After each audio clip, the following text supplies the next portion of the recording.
జక్కయ్యకు ఒక మేడి చెట్టు కనిపించింది. ఈ మేడి చెట్టు ఆయన పరిస్థితిలో మార్పు తీసుకొని వస్తుంది.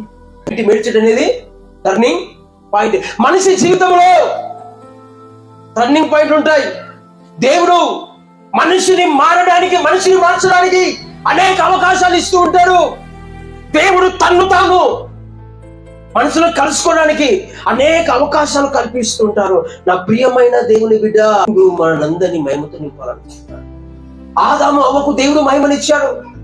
వారు పాపానికి తమ జీవితంలో చోటు కల్పించడం బట్టి వారు ఏం చేశారంటే ఆ మహిమను పోగొట్టుకున్నాడు. మన జీవితాలను దేవుడు ఎంతో మహిమవంతంగా ఇప్పటికి కూడా దేవుడు చేయాలనుకుంటున్నాడు. మనం అవకాశం ఇస్తే మన జీవితాల్లో దేవుడు మనము మార్పు చెందాలని కోరుకుంటున్నాడు. మార్పు లేని స్థితిని చూసి కాదు దేవుడు ఆనందించేది. నీవు మార్పు చెంది నువ్వు మందిరానికి రావచ్చు శారీరకంగా.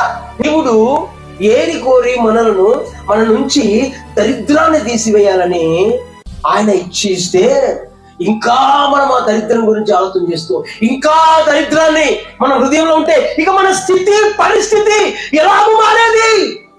దేవుని మహిమ, దేవుడు అనుకున్న దీవెనలు ఆశీర్వాదం ఏ రకంగా చెప్పండి. ఈ మేడి చెట్టు ఒక టర్నింగ్ పాయింట్.